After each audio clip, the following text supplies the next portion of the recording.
Dub thee a nerdy knight of the round, sworn defenders of all who oppress the nerd. Now, on to the round table. Listen to what they say, for their words will guide you.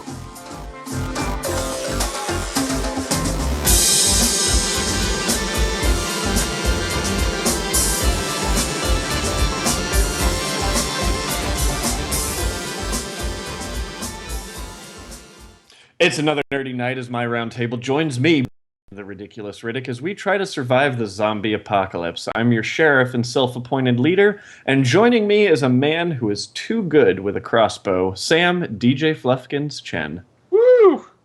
Never run out of ammo. No, that's right, baby. Unless you break the arrows, which that doesn't happen. Just like how there's new Toyotas everywhere. This is true. Returning from a supply run and rounding out the cast of this overrated show, Alex O'Neill. Words like overrated are really unwelcome when I'm on the show. I'll have you know this is rated quite accurately at a 7.8. I just want to throw out there the overrated was directed towards The Walking Dead, which I think is a piece of shit show. But okay, it's okay. It's not. It is. I don't like it anymore. So we have a great show for you guys today as we talk about the Super Bowl commercials, gaming with lovers, and of course, emotions. Because we all have them. Don't forget Alex and his Mile Cry Club. But first... Goddamn right. But first, the news. Amazon announced this week that it would be releasing its own game engine completely free to anyone who wants to use it.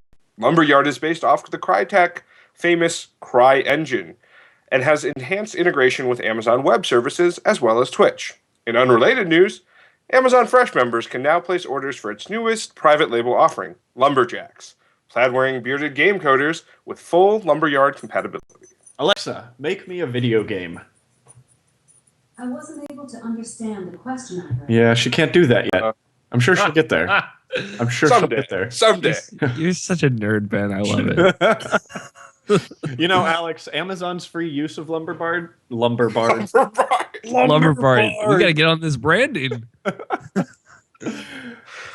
Amazon's free use of Lumberyard, however, is not without its restrictions. The terms of service clearly state that Lumberyard cannot be used for operating medical equipment, vehicles, aircraft, nuclear facilities, or military use in live combat operations.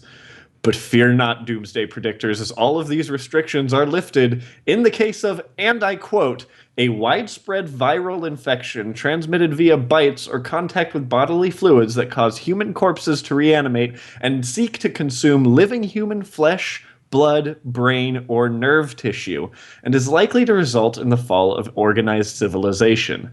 So basically the zombie apocalypse. So there's a zombie clause. There is a zombie clause. A zombie clause. It's in great. the terms of service. It's better I than kind of now want zombies.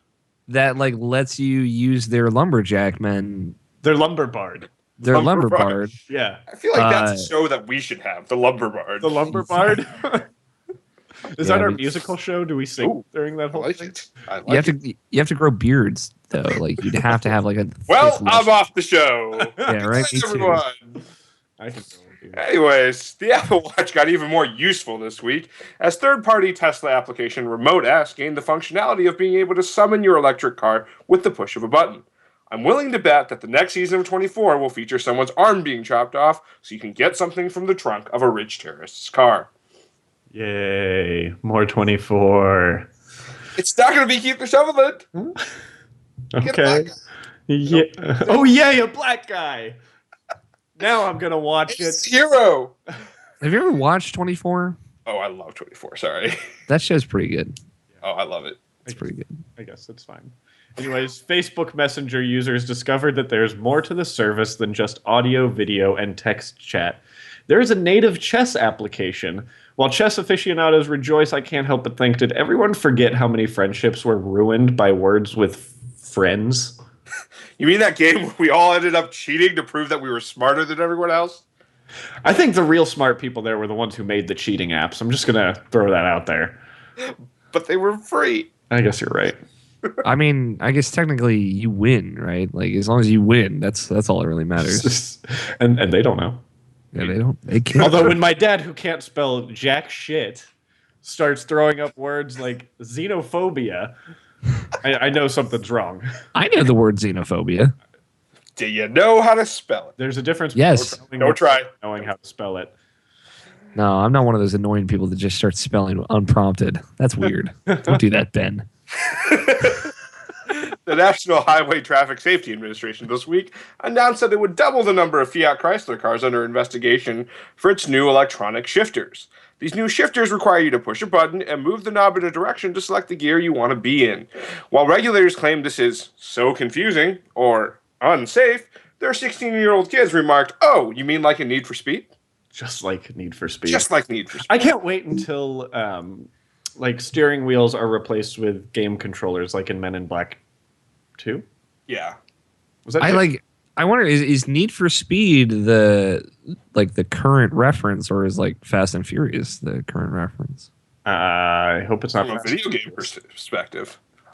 I guess. because the Fast and Furious game was not that good.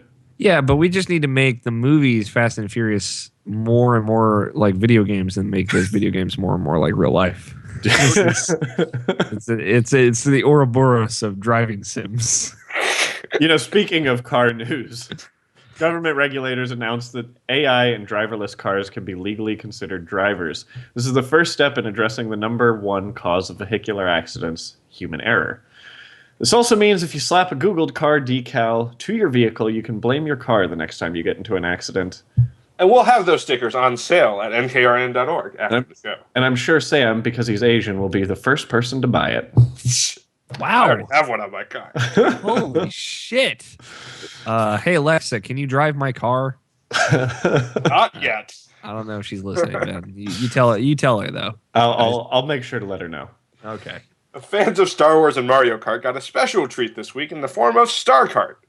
This short video imagines a world where your favorite Nintendo stars are racing in Star Wars ships. I, for one, would love to see how this game actually plays out once they answer, how is a Y-Wing supposed to outpace Slave One? How? Well, I don't see how an X-Wing or an A-Wing is going to outpace a TIE fighter. Look at Poe's reaction. Jeez. Is there like a light years per second like breakdown of how fast? Light years per second. I don't know. Oh. I don't know. Like I don't know what space travel is measured in. Is there like a breakdown of all the speeds of the Star Wars vehicles? Yes, there I'd be is. curious. Yeah. Yeah. I don't know what the metric is, but there definitely is. Yeah, because like Sam, you're so confident that a Y-Wing can't outpace the Slave One. I want to see graphs, bars. All right. I want to see Next charts. show. Star Wars ships. All about Star Wars ships. All right, Exactly. guys. Sci-Fi announced a partnership with Canadian studio Secret Location for the development of a VR TV series for Oculus Rift. The show Halcyon is slated for 15 episodes and is set to be a futuristic crime procedural. The production crew seemed excited for this new show, as the director of photography noted, "This is great. I don't need to worry about camera angles at all." As laziness wins for all. Oh, yeah. Samsung warned customers this week not to discuss personal information in front of their smart TVs. It notes that voice recognition data used to process voice commands would be passed to a third-party company to translate speech and could contain certain private data. In other words, Samsung announced this week, please don't buy our TVs unless you want your identity stolen. Don't talk. Between TV's listening. between Samsung and Amin Cortana, there aren't many trusted AIs left. Help me, Alexa, you're my only hope. I don't even know how to respond to that. Good one. Good one. Thanks. A $1,200 investment could become an over $400,000 payday as a near mint version of Amazing Fantasy number 15 is headed to auction. This 9.4 graded comic features the first appearance of Spider-Man and could break the record for the most paid for a comic book at public auction. While certainly a milestone in comic books, geek wives everywhere are shaking their heads as their husbands try to convince them that their collections will be worth something someday. And hi, Ivan the Terrible, how are you doing? Terrible. Yeah. Terrible. Kojima made a stop at the Tokyo YouTube space this week to record the first episode on his channel for a series called Hideo Tube. The first episode, which only has 5 minutes worth of English subtitles, is about his top 10 movies of 2015. And capping the list were Mad Max Fury Road at number 1 and Star Wars The Force Awakens at number 10. Reasonable enough until you realize number 6 was the Shaun the Sheep movie. But he's Shaun the Sheep. It's okay. I like Shaun the Sheep. Yeah. Who's Shaun the Sheep? Jesus Christ. But you had me on when I said I didn't really watch a lot of movies in 2015. Yeah, but Shaun the Sheep it's not just a 2015 movie reference. It's a reference that I just don't get. Yeah, apparently not. Stop growing up, Alex. Yeah, no Stop kidding. Growing up. Okay. Nintendo's classic game Duck Hunt was reimagined this week in full VR glory. The game was designed for the Oculus and superimposes the iconic NES light gun on the screen. This fulfills the dream of so many kids when they were growing up, because who wants to be James Bond killing bad guys when you can be Elmer Fudd shooting ducks? Because he can't shoot rabbits. He's not good at rabbits. It's Wabbit season. Wabbit. Is it Wabbit? Oh, he's hunting wabbits. Legendary Japanese animator Hayao Miyazaki announced this week that he was coming out of retirement. Miyazaki is slated to work on a 10-minute animated short in full 3D. Fans can expect to see this film, which stars a hairy caterpillar, in about 3 years, which may still be less time than it takes for Final Fantasy VII Remake to be completed. Yes, accurate. Very accurate. I think it's Hayao Miyazaki. I don't know. I don't pretend to be able to speak Japanese names. And let's round out the news with this humdinger of a story. And it wouldn't be Valentine's Day without some news coming out of Pornhub. Pornhub announced that it would be celebrating World Whale Day by donating 1 penny for every 2,000 videos viewed until the end of February. You can find out more at pornhub.com/cares, where you can learn all about blowing your load for a good cause. They're just doing it for the sperm and humpback whale jokes. You know that. They're just doing it for that. And here I thought it was World Wank Day. World. Dun, dun, dun, dun, dun. All right, so this was the last time Alex was ever on the show. Yep. Let's go on to our last pre-show segment, the Active Quest lines, where we talk about the nerdy things we've been doing over the last week, because Ivan was really wondering how we've been doing. So, Alex, tell us, what nerdy things have you been doing this last week? Nerdy things I've been doing, well, not much. And moving on, no, I've been obsessing over XCOM 2. XCOM, eh? XCOM, eh? Have you heard of this video? It's a video game. I don't think I've played XCOM in like 20 years. I mean, yeah, there was the original XCOM, right, in the 90s, which I've never played. I should play it, though. I might dig it. And then there was XCOM Enemy Unknown in 2012. One might call it the Irrational Passions 2012 Game of the Year. Some would say some might call it that. But we would not. We wouldn't call that here. Yeah, no one. That would be ridiculous. Yeah, that'd be insane. That'd be like a ridiculous rant of some form or shape. I don't imagine any kind of ridiculous rants. And so the sequel came out, and I finally got it. I think I put like 22 hours into it this past week. Wow. Which, as like a PC-only game that does not run very well on my dated laptop, that is considerable, I'd say. It's also out for OS X. Yeah. Is it out for OS X? Well, yeah. I trust Sam when he tells me things are out for. I'm just playing it on Mac.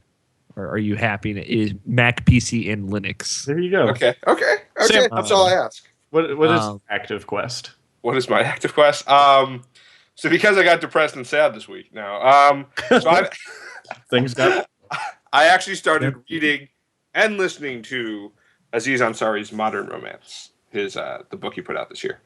I feel like everyone's just purposely referencing things that I don't like.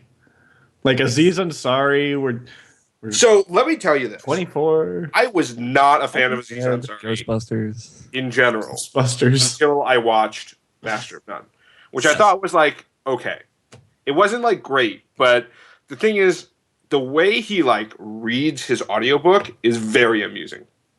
Like it's just really enjoyable because especially for someone who reads a lot of nonfiction, like people don't put inflections in nonfiction. It's just boring to read most of the time. And he's cracking jokes, and it's kind of funny. I like it. Ah, I see. It was good.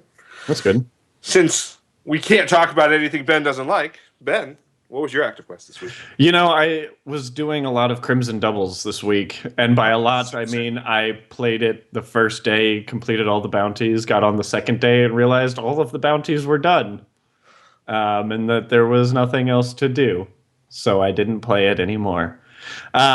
And then last night, I saw Deadpool, which was awesome. It was good. Gotta watch it. We'll probably have a spoiler cast next week or something like that about it, so keep an eye out for that. But I think it's time for us to get into the first topic of the night, and that's my topic. And it's all about game night. Not everyone watches the Super Bowl for football. Some watch it for the commercials. So I think it would be a good thing to talk about the commercials, because I am one of those people I could care less about the football or the hand egg. The football. The football. So I wanted to talk about the commercials at the Super Bowl, and I have to tell you something. I was very disappointed this year. First off, I got to the halftime show. Coldplay came on, and for those of you who don't know Coldplay or haven't heard anything from Coldplay, essentially they play lullabies for adults. Boo bad. Yeah. Boo bad. Lullabies for adults is how I feel about Coldplay. So I fell asleep and missed a bunch of commercials after that, and I was not impressed with any of the commercials prior. So I have to ask Sam, Alex, what were the Super Bowl commercials like after the halftime show? Sam, go ahead. I don't know which ones were after and before. Are you kidding me? Yeah, like they all blur together. All blur together. I mean, I think Budweiser had theirs after. Did you see Super Bowl Babies? Yes, I did see Super Bowl Babies. The full one. Yes. Okay. All right. I actually think that was after the halftime show, but before I fell asleep. Did you see the Drake one? No. Oh, Hotline Bling was pretty good. Okay. Yeah. It was good. Yeah, it was basically him singing Hotline Bling, and then like telephone executives coming to him and saying like, well, instead of saying this, could you add like upgrade every 2 years with your phone, blah blah blah blah, and all like the provisions you hear in phone ads. Now, it is worth noting that one of said telephone, whatever they're called, telephone ad people, was the late great Kevin Butler. Oh yeah, this is true. From the past from the ghosts of Sony's past. Yep. So I thought that was. I missed interesting. Kevin Butler. Me too. He was a great spokesman for PlayStation. Yeah, he had to go sell tires or something. Boo. And then he broke their contract, and now he's not allowed to do stuff for Sony anymore. But what are you gonna do? You I don't know, single tear. Remember that time he was on stage with Jack Trenton? Yes, God, it was a good year. it was a good year. Alex, what was your favorite commercial at the Super Bowl this year? I liked, I appreciate the non sequitur commercials, right? The ones that just kind of throw a lot of information at you without thinking about it too much, without wasting any time. They just go right to the insanity. Puppy Monkey Baby. Exactly. The Puppy Monkey Baby. That's is what I saw that. Turk. Yeah, I saw that the day before for the first time, and I was not happy. I was an unhappy camper, especially because the last Mountain Dew Kickstarter commercial was so good with all the wub step and all that. I don't know, probably the Jeff Goldblum one because it is great, and I love Jeff Goldblum. Oh, dude, I loved the Jeff Goldblum Wait, which one was commercial. that? Where he gets on a piano that's being like a road. Like Oh, raised yeah, up yes, to a high rise, and then on top it's George Washington and Wheezy. Like what? No. How about you, Sam? What was your favorite commercial of Super Bowl 50? I mean, I think the best commercial for me was the Super Bowl Babies, because I just think it was just good. Like, it wasn't like super haha funny, but it was something that everyone could get. And I mean, that was probably my favorite, but not for the reasons other people would like it. But I don't know. I mean, I thought there were a lot of good ones. I personally liked the I actually really like the Wiener Stampede. Yeah, that That was so good. the Heinz fifth. It was so cute. Oh my god, I was dying. Yeah, and then there's like the little the child who's the ketchup packet. Like it's just Yeah, Yep. it was pretty classic, sort of. sort of. I really liked. So this is kind of not necessarily the best commercials, but I really liked the way they did the Fly to Metropolis and Fly to Gotham commercials, the Turkish Airlines commercials, where it's like Bruce Wayne sitting on a plane talking about the rebuilding of Gotham City and all of that. I thought it was really well done. It kind of brought me back to when you would read the comics and see the posters in the background that like say run to Star City or stupid things like that, where it was referencing like Flash or Superman and things like that. I thought it was well done and classy without giving too much of the movie away, because I hate that about commercials. But yeah, no, those were my favorite from this Super Bowl. The movie trailer commercials were also good, just worth noting. Like the Iron Man, Captain America, Civil War commercial was good. Yeah. I like the Hulk Ant-Man Coke Mini. I forgot about that one. Yeah, that was pretty good because why wouldn't the Hulk destroy hundreds of thousands of dollars worth of New York City to get So It's actually what Ant-Man's about. So you know what the best part about the Turkish Airlines commercial was, Ben? What was the best part of the Turkish Airlines commercial? That afterwards, their phone centers actually had people demanding tickets to Gotham City and Metropolis. Great. It was great. Which I can only imagine is people who actually didn't understand the joke, not people trying to be funny. I should have done that. I should have been one of those people. I will say the Hulk Ant-Man ad brought. I was in a room watching the Super Bowl with a group of people, and a lot of Ant-Man the movie hate in that room. It made me very upset. I like that movie. I liked the movie. Like I didn't love it or anything, but I think it's a good movie. People crazy. Yeah, no, I thought it was good. I enjoyed it. Yeah.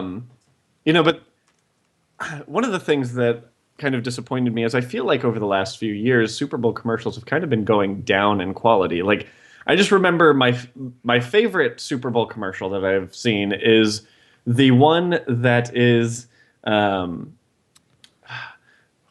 kid in the Darth Vader mask going around, using the Force on things, and all of a sudden, he's not able to use the Force and it's not working, and then his dad gets home with his Volkswagen, and he walks up to the Volkswagen and uses the Force on it, and the dad remote starts it. Yeah, Oh, that's great. No, that's that was good. super cute. That was like one of my favorite commercials from the Super Bowl of all time, and I just don't feel like those.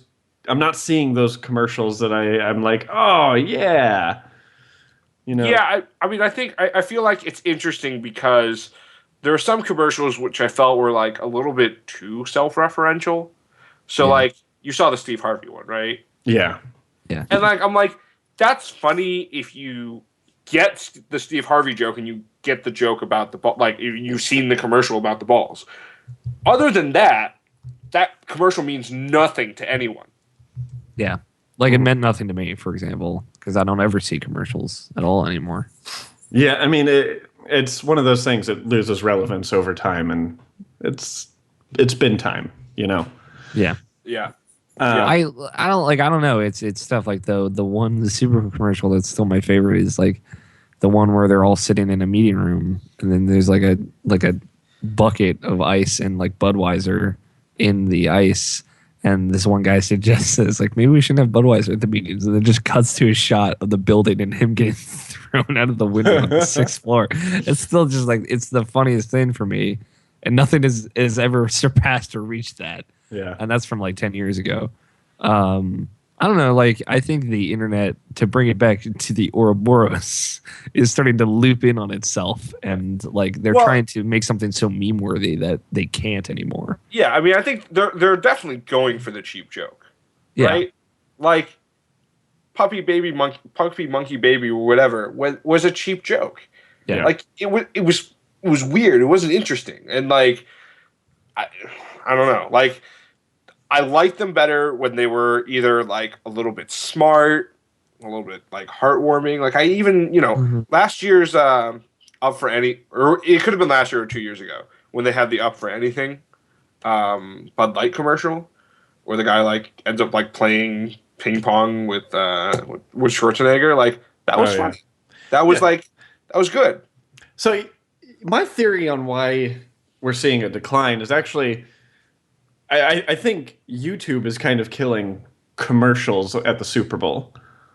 Because, I mean, when you think about it, these ad companies, they're getting really good at marketing their commercials and getting them out on YouTube and getting the views for them, that spending however much money it costs to put a commercial on the Super Bowl is just not a sound investment. There's not that return of investment that there used to be by having a Super Bowl commercial, in my opinion. Obviously, I don't work in the marketing side of anything, so I can't say with 100% certainty, but I would imagine that is kind of why we're seeing a decline of these really good commercials, where they're just like, we can do these little commercials on the Super Bowl and then just push people towards watching the big, huge commercial on YouTube.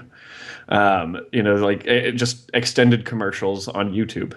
Yeah, like the Madden ads, for example.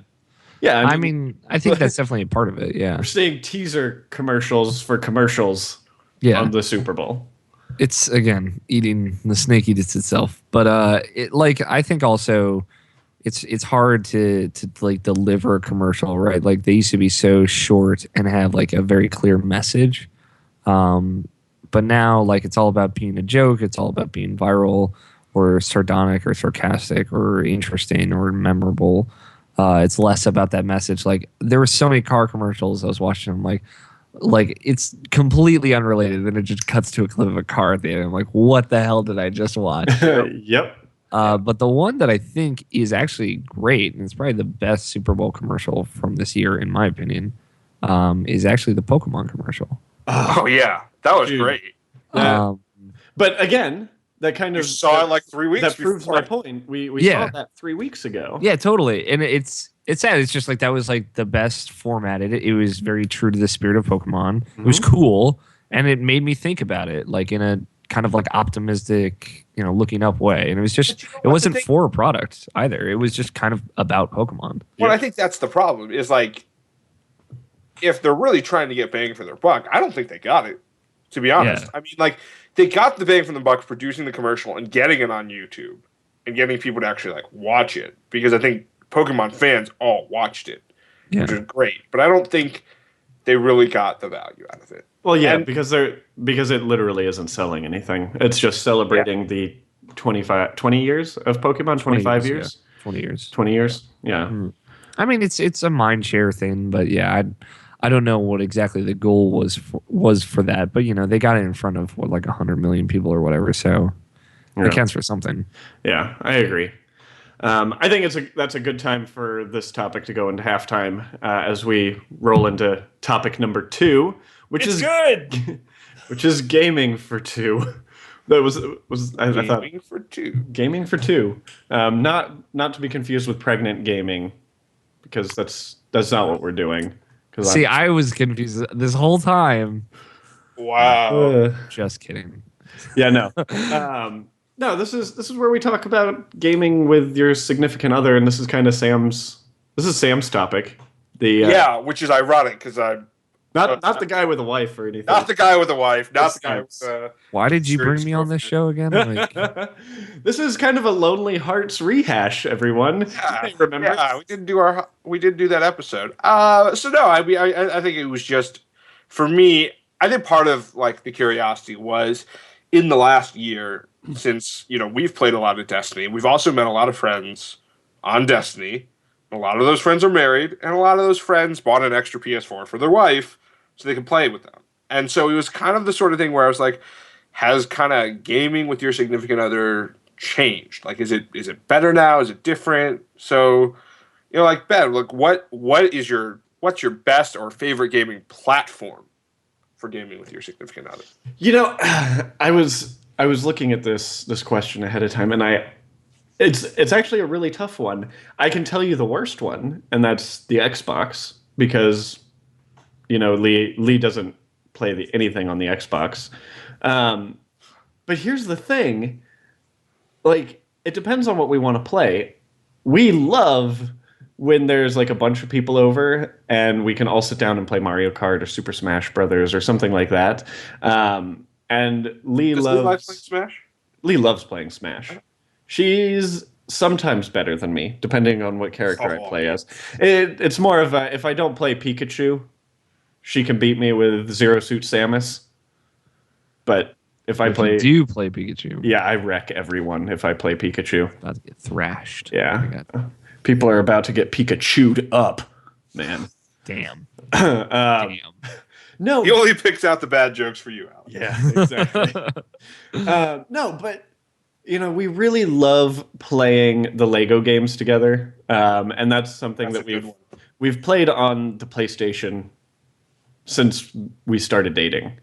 We would get a Lego game, sit down, play through it, get the platinum trophy, and then sell it back to GameStop and wait for the next one to come out. But there's something else that I don't think people kind of think of when it comes for gaming for two, and that's the single player games. Because like Lee and I will sit down and we'll play the Lego games, but one of the games that I have found the most fun is sitting down and playing any of the Telltale games with Lee there, and we kind of sit there and we make the decisions together and kind of see where she makes the decision. No. No, but I mean it's one of those things where it's like you kind of sit there and it's fun to learn what your significant other is really about. It's like, okay, so we're getting to this part where this character can either live or die, and Lee's like, let him die. Ben says after being married to Lee. So choke on it. Yeah. So I mean, there are things like that, and then of course there are games like Until Dawn or any story-heavy game. Until Dawn, Uncharted, BioShock. All of these are games that Lee has loved sitting and watching. Yeah, I was gonna say Until Dawn seems like a really good one. So it's there are some really great games out there for gaming. Even if your significant other is not a huge gamer, there are still those really story-heavy games that you can definitely lure them in on. Boo, story. Who needs story? Yeah, apparently no one. Otherwise, Alex, how about you?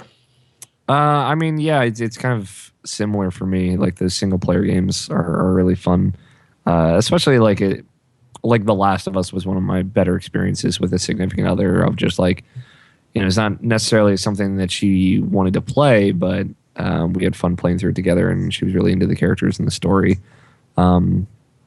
Telltale would be fun. Heavy Rain was a lot of fun in the past, so that kind of plays into that Until Dawn thing. So, yeah, those are fun. Especially like I feel like Until Dawn is like the perfect date game. Just like some crappy horror movie is the perfect like date movie. So I kind of like it. yeah. Except I'm actually kind of disappointed that none of you said like board games, like a physical game, or like a card game. I mean, like it's hard to find a good board game that two people can play. There are some, but most of the board games or tabletop games that I play are like five at least, or four at least group stuff. Yeah. So no, I mean, I was playing Magic for a pretty long time, and one of the things that came out was Ascension, which was just a game that was made by one of the pros in Magic, and like so many people when we sat down and played it, we're like, look, the only reason I play Ascension is because my girlfriend will play with me. Like, this is the reason I bought the game. For some reason, she loves this game, and it's like simple enough where I don't have to like, it's not Magic where I've got to invest all this money, and it's simple where like it's different every time, sort of thing. There's enough luck as part of the game that there's no inherent advantage. And I think it's interesting because there is this element of like, hey, like, how do I take interest in something you're doing? And like I feel like there's just like gateway games for that. whether it's extension or like a Lego game on console or something like that. Yeah. Lego games is a good drop too, Ben. No, I think the Lego games are great. I think they get very underrated. But it's like The humor is just amazing. it is. I love it. They do it so well. And I was kind of like, I loved when there wasn't actual voice acting in the games. And I was kind of skeptical when they started adding it. But then the more I played it with the voice acting, I'm like, oh man, this is great. The age-old question of should Legos talk? Yeah, exactly. Instead of going, oh, Yeah. I don't know, the Lego games got pretty boring for me, but again, I didn't have anyone to play them with. Yeah. So I mean, they are functionally a very repetitive game. Mm-hmm. And that's the downside. But yeah, no, playing it with people is good. How about switching kind of to the opposite side of gaming, right? So I mentioned earlier that we've had friends who get their wives to play Destiny with them. Mm-hmm. Like, how do you get someone, or is it possible to get someone interested in something that's more complicated, that's more complex? Well, I mean, here's my thought process on that. Your significant other, whoever it is, has to have some kind of interest in it. Mm-hmm. Lee wasn't really into the third-person kind of action-y games until Wind Waker re-released on the oh my god, the Wii U. That's the console whose name I forgot. And she had a huge interest in playing it, so she made herself play it and got better at it. But something like Destiny, where she does vehemently despise Destiny as a game. She hates every single thing about the game. So must kill you on the she would inside never every day. get into a first-person shooter through Destiny. So I think it's more going to be a matter of finding the game that speaks to that person. Yeah. Than trying to get them into a game that's more complicated in general. Because if you're genuinely interested in the content of the game, it's going to be easy to start to learn. Yeah, I mean, I've dated mostly people that don't play video games Alex at all. O'Neill has dated mostly people. I've dated mostly people. I don't know if you've heard of these people. No, mostly people that just don't play video games. And I think a big part of that, it's something I think about a lot. Because my roommate doesn't play a lot of games, but I play games with him when I think he would like it. You got to find those entryway games, like a good gateway drug. If someone's never played a first-person game before, maybe start them off with something like Gone Home. It tells a story. It's about 2 hours long. So it's like watching a movie, and typically it's a story that a lot of people can relate to, in my opinion. And it's not intense. There's no necessity to be precise with the controls. So it gives you kind of a playground to learn and get acquainted with that kind of situation. And then from there, you can maybe introduce something like Firewatch, which is also a great first-person adventure game that has a little bit more complexity to it. And from there, maybe you could go to a shooter or something else along those lines. Yeah, exactly. So I think it's finding the introductory area to those kinds of games. Mm-hmm. No, that's fair. I had one girlfriend once who was a gamer, and this was before I'd played. I think it was either before I had a PS2 or something like that. But I hadn't played Final Fantasy X, and she had played through most of the game and done the bare minimum in Blitzball. You guys know what Blitzball is, right? Mm-hmm. Oh, I know what Blitzball is. And so we got to the end, and I was like, okay, well, I can't really play the game because I haven't seen any of the rest of it, but I can play Blitzball, right? And she could not beat a single game of Blitzball. The only thing she's ever beaten were the story missions, and for some reason I was really and so therefore she didn't invest any characters or anything like You're that. a Blitzball savant. Sam. Yeah, I was a Blitzball savant. Yeah. And so it was bad because I think I was at her house for the weekend and all I did was play Blitzball. Hey, we got another new visitor in the chat. He says, hi, Von Bin Mobin. Real quick, I do want to turn attention to the chat. Ivan the Terrible Titan has had some comments about dimensions, and he was talking to Mike about it. I think dimensions is something that could be really cool, and I think if dimensions does go into the platform standpoint like they want, where every Lego game goes into dimensions, I think it could be really cool. I've always thought that's how Madden and any of those sports games should be, where it should just be a platform that you essentially buy an expansion for every year to update, player rosters and all that sort of stuff. So I think it could be great. So what? How does Dimensions work? Because I've only just my friends will post Doctor Who Lego videos, and I really never got it. So from my understanding, Dimensions, it's a game similar to Disney Infinity or Skylanders, where you collect these little amiibo things. Bricks. I mean, they're Lego minifigs, I guess. Yeah.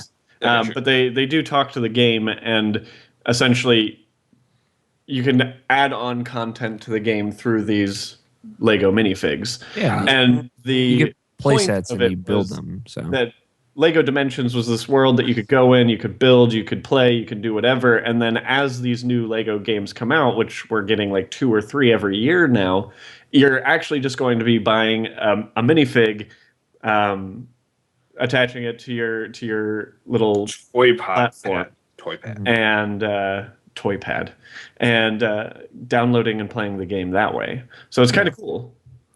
you get a portal of power, Yeah. if you want to call it that. And when you boot up the game, it has the Lego instruction booklet that you page through, and it'll show you on the game screen how to assemble it. You get to put it together. You get to put the Lego dudes together. You get vehicles and stuff you put together. You can put on the portal, and it'll appear in the game and stuff like that. So yeah, you buy play sets, kind of like Disney Infinity, but you're actually getting. And you can build the sets. Batmobile in 3 different ways and have it change in the game. Yeah, based on how you build it. It's kind of cool. It's not completely one-to-one, so you can't make something custom and then put it in the game. Right. No, there are specific directions and stuff that you have to follow. Yeah, but it's a cool idea. Yeah, it's really neat, and I think Lee and I really love the idea of it. We're terrified of the game because we know we would be buying so freaking much, as far as Legos go, and Legos are expensive, man.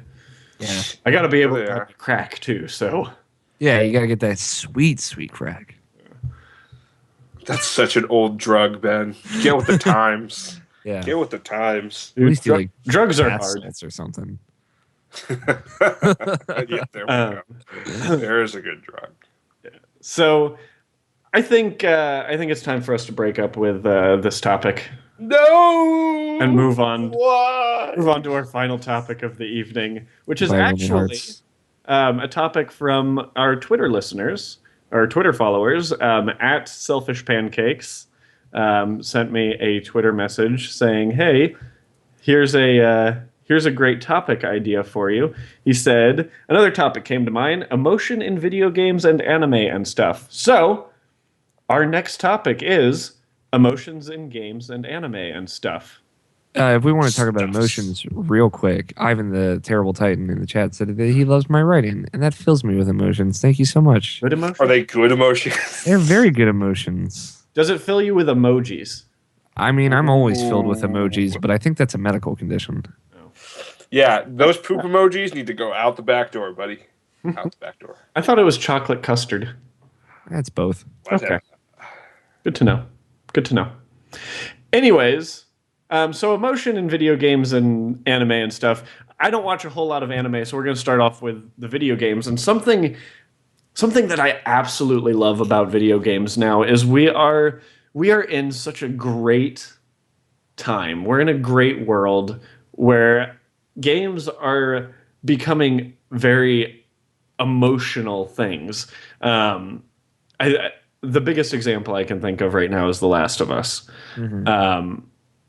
That game is just so powerful in so many ways because of the way it portrays actual human emotion, as opposed to, back in the day of playing Goldfinger and you're just running around shooting everything, and there's really no emotion that you're able to tie with it. GoldenEye.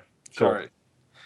What did I Yeah, say? Goldfinger was something way sexy. I meant GoldenEye. Yeah, thank you. Thank you for correcting me. I appreciate it.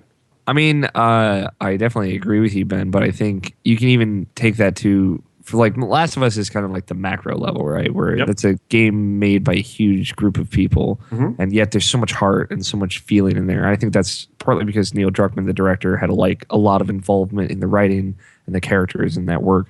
That's kind of like his vision brought to life.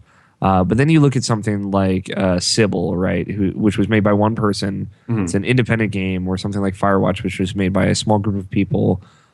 These kind of like very micro level video games, which are so intimately made by either one or two people or small teams of people, like they deliver a completely different but comparable level of an emotional experience because there's so much feeling in those experiences, so much game, so many feelings like conveyed over the mechanics and through the game that like you're also getting the complete opposite end of it, which is like something deeply personal in like ways that only video games can be, which I think is super cool.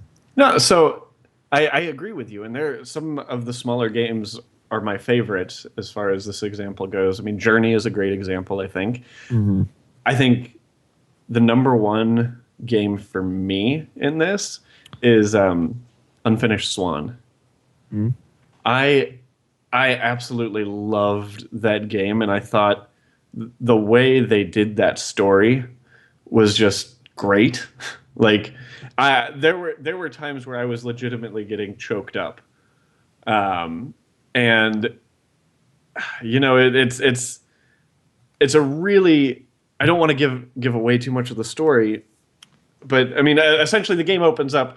You're playing as a kid whose mom died and left him with this painting of an unfinished swan, and he kind of goes into the world of these paintings where everything is unfinished until, they're not. And the game mechanic is actually really cool because you go into the world and it's completely white screen, and you have like a black ink gun, and you shoot the ink at things and you start to see the actual world around you so that you can traverse it.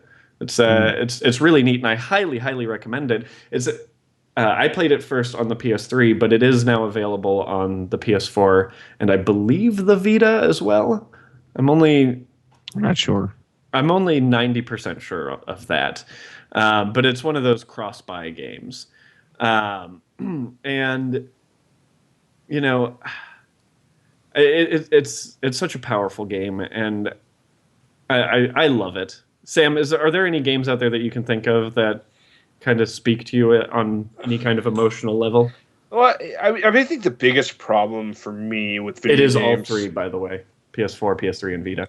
Okay. Yeah, I mean, the biggest problem for me with that is that for the longest time, like, my jam was RPGs. Like, and not, like, Elder Scroll RPGs, like Final Fantasy RPGs, like the JRPGs. The classic JRPG. And, as the technology got newer and more close to like reality and more cinematic, the less and less I played. And that was just like timing in life sort of thing.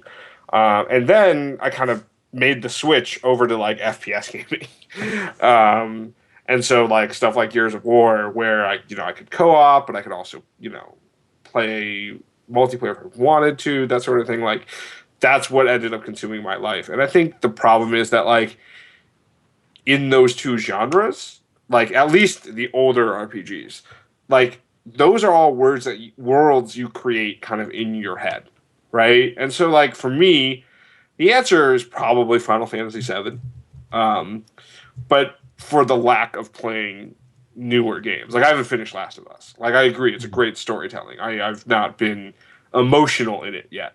But I mean, that's the biggest thing, is that you've got to play something, in my mind, for long enough to develop enough sort of like character tie-in for you to really care, care. And I just haven't played enough games in that realm. Yeah, I mean, like, it's tough. Like, I'm a very, I think it's safe to say I'm a very emotional person, as we've established on this Mile very Cry show Club. before. Mile Cry Club.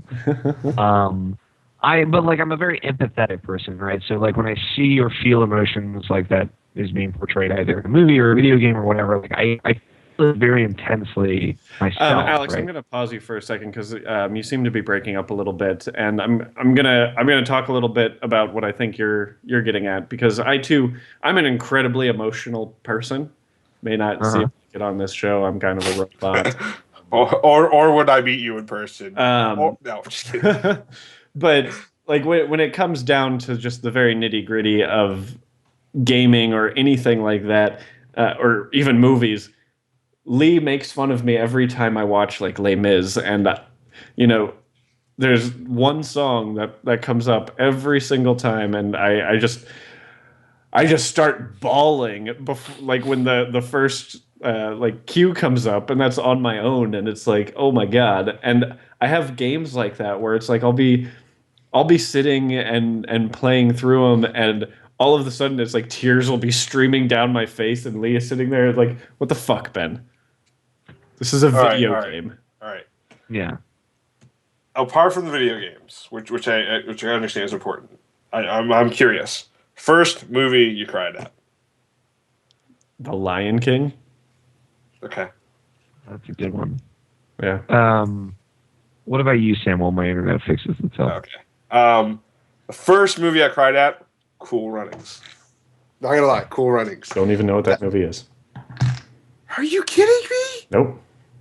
It's legitimately Disney's first like in-person film that was under the Disney like actual logo, and not Buena Vista, but it was at the Jamaican bobsledders. Oh, okay, yeah. Yeah. And that last scene where like they flipped over and now they can't really get there and they have to like carry their bobsled over. I was super young, but I was like, oh my god, it's so sad. They're not gonna win. Like, I think it's probably one of the first movies where like the ending wasn't like victory. Like, it was just sadness. Yeah. I definitely cried during Titanic.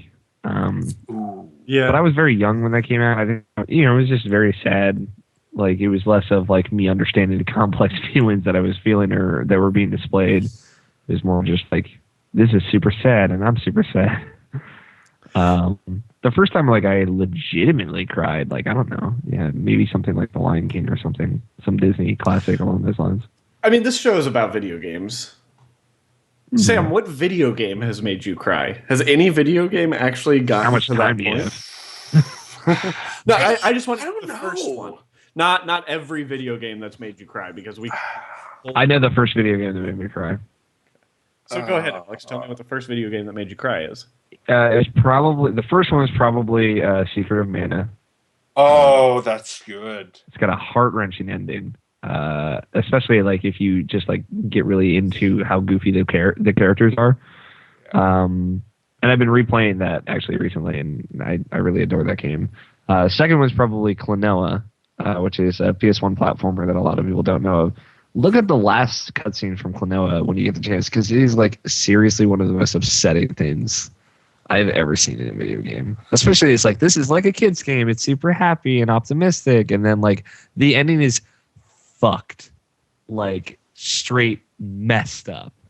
And after that would be Final Fantasy VII, and then it's just kind of, it's all a nightmare from there. Yeah, just a little bit. I mean, I feel like the only real answer I have is Final Fantasy VII, because I cannot recall another like an earlier show or an earlier game that would have gotten me. I mean, that's a really tough one for me too, because like I can't remember really old games that I played that I had such an emotional connection with, because it wasn't until much later in my life where I was really starting to connect emotionally with things. And I mean, I think I do honestly think that the first game that I can think of where I actually cried was in Mass Effect 2, where you're going into the suicide mission at the end of the game, and you're giving that big speech to your crew, and trying to make sure that everyone's pumped, hyped, and ready to go. And it's like, I was just imagining being in something like that, and it was really emotional for me for whatever reason. And the game was just so good, and it did such a great job at getting everything that it needed to get out there,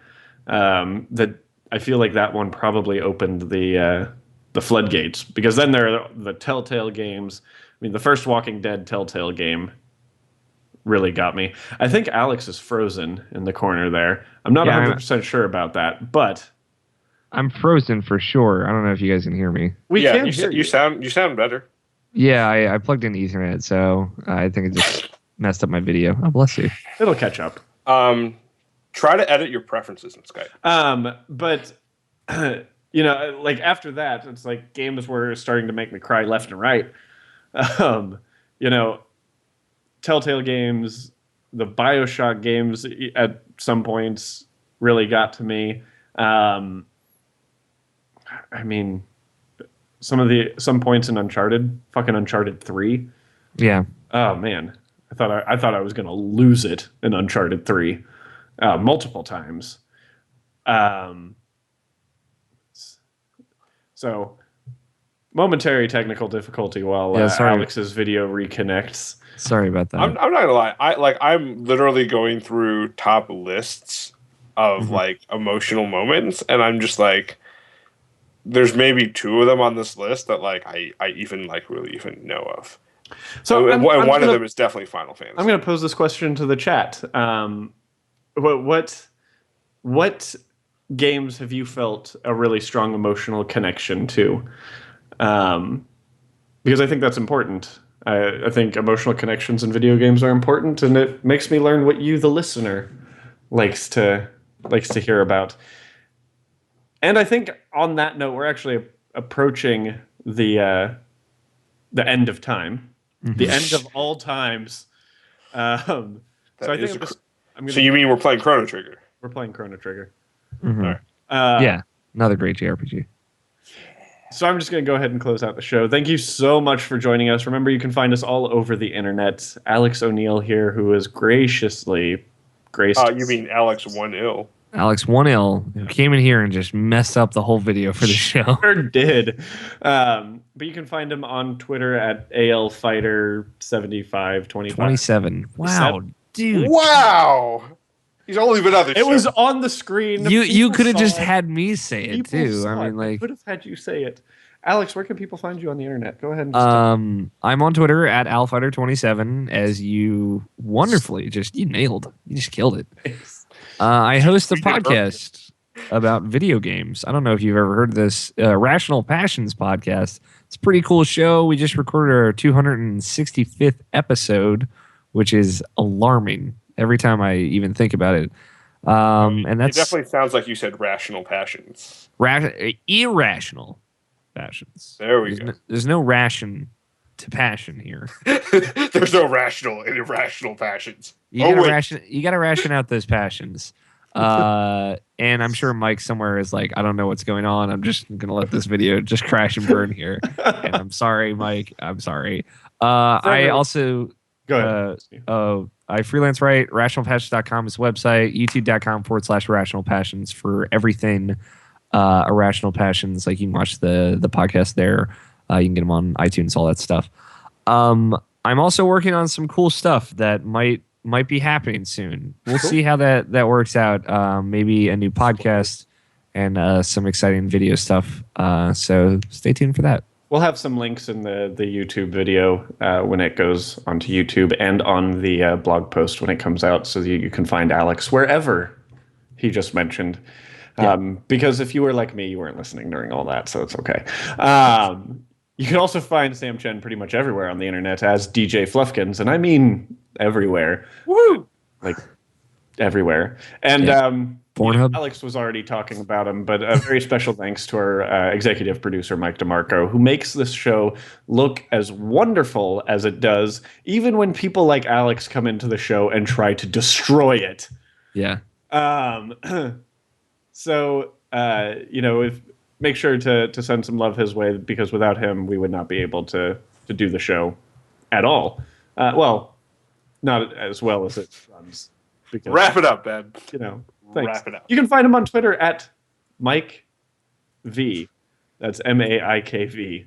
And you can follow me on Twitter at BRidiculous. That's BRIDDICKULOUS. You can follow everything Nerdy Nights related at nerdy_nights. And of course on our website, www.nkrn.org. Remember, Nerdy Nights Radio is live on Twitch and YouTube Gaming every Monday evening at 7:30 Pacific time, and you can be a part of the show by participating in the chat, just like Ivan the Terrible Titan did. And thank you so much for joining us, Ivan. You were a great dude. Yes. I do have one more thing. I totally forgot.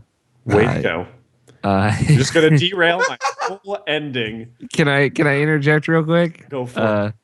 Because it's a limited time thing, Irrational Passions is actually selling T-shirts. Oh.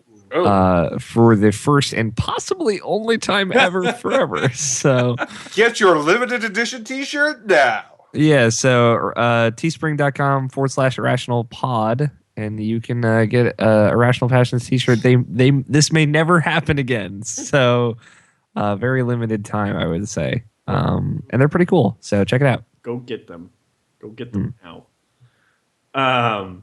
And don't forget to like, comment, subscribe to our split videos on YouTube, and be sure to download and rate us on iTunes. Thanks again, everyone. It has been an excellent night. I'm Ben the Ridiculous Riddick. And I'm Sam DJ Fluffkins Chen. And until next week, remember, it's dangerous to go alone.